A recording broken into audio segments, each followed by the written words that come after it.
हे तुम्ही पाहू शकता, खूप छान अशी ही रवाळ ठेल्यावर जशी मिळते तशी ही मलई कुल्फी तयार झालेली आहे. नमस्कार, वीणा वर्ल्डमध्ये तुम्हा सर्वांचे खूप खूप स्वागत. आज आपण ही रवाळ मलईदार कुल्फी कशी बनवायची ते पाहणार आहोत. त्यासाठी हे मी म्हशीचं दूध घेतलेलं आहे आणि जाड बुडाचा पॅन असेल त्याच्यात हे आपण दूध तापायला ठेवणार आहोत. आता 5 ते 6 मिनिटानंतर हे पहा, तुम्ही या दुधाला छान मलई आलेली आहे. ती मलई अशी आपण झाऱ्याच्या सहाय्याने मोडून घेणार आहोत.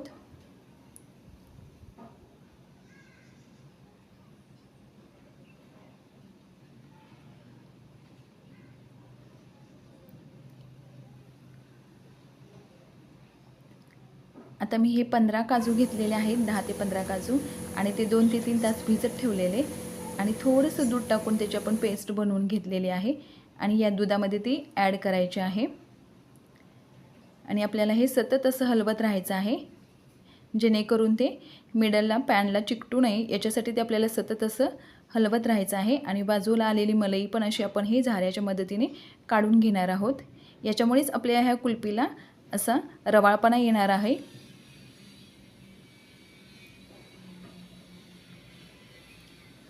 तुम्हाला हवं असेल तर तुम्ही या स्टेजला याच्यामध्ये केशरही टाकू शकता.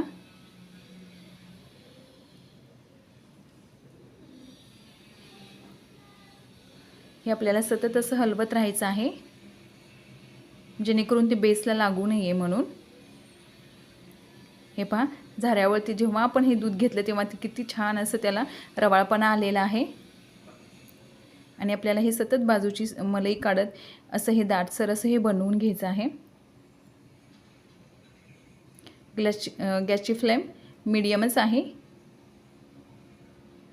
मीडियम टू लोच ठेवायची आहे आपल्याला ही फ्लेम. आणि हे बाजूला सगळं असं आपण आता काढून घेणार आहोत मलई. आणि आता आपलं हे तयार झालेलं आहे बॅटर. आपण हे थंड करून घेणार आहोत. हे पहा, थंड झालेलं आहे आता हे. आणि याच्यातून आपण आता 1-1.5 चमचा किंवा 1.5 पळी असं हे आपण बॅटर याच्यात घेणार आहोत. जेव्हा दूध आपण आटवतो तेव्हा त्याला थोडासा गोडसरपणा आलेलाच असतो.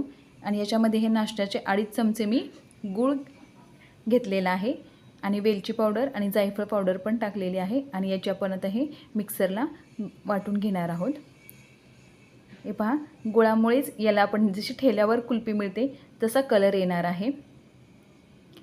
आणि हे आता आपण ह्याच्यात बॅटरमध्ये टाकून मिक्स करून घेणार आहोत. गूळ तुमच्या आवडीनुसार किंवा तुमच्या गोडीनुसार तुम्ही कमी जास्त करू शकता. आता हे तुम्हाला आपण चांगलं मिक्स करून घेणार आहोत. आणि माझ्याकडे हा टिफिन आहे.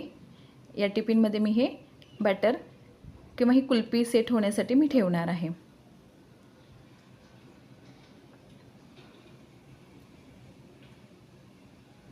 आणि 2 छोटे ग्लास आहे त्याच्यामध्ये पण मी आता हे बॅटर ओतून घेणार आहे.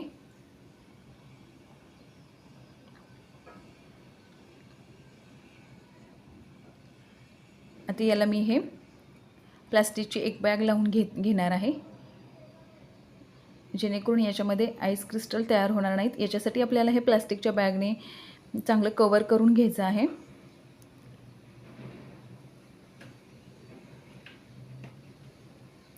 आणि आपल्याला आता हे फ्रीजमध्ये 10 ते 12 तास सेट होण्यासाठी किंवा रात्रभर सेट होण्यासाठी फ्रीजरमध्ये ठेवून द्यायचं आहे. हे पहा, आता 10 ते 12 तासानंतर आपण हे मी बाहेर काढून घेतलेले आहेत कुल्फी. याच्या बॅग्स काढून घेणार आहेत मी आता. तुम्ही पाहू शकता याच्यात जरासुद्धा असं दाट आईस क्रिस्टल आलेले नाही आहेत.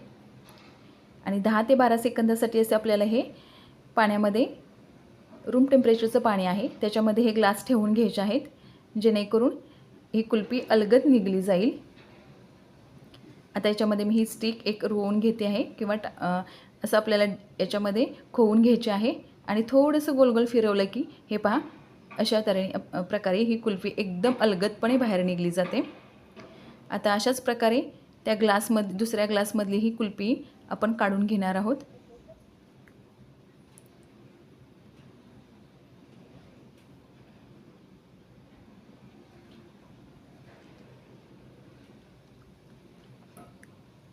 या ग्लासच्या मिडलला मी असं एक मार्क करून घेते आहे. याच्यामध्ये दोन स्टिक्स मी दोन्ही बाजूला लावणार आहे. एका बाजूला एक स्टिक आणि दुसऱ्या बाजूला एक स्टिक, आणि 2 स्टिकला पकडून आपण असं थोडंसं गोल फिरवलं की लगेचच कुल्फी बाहेर निघते.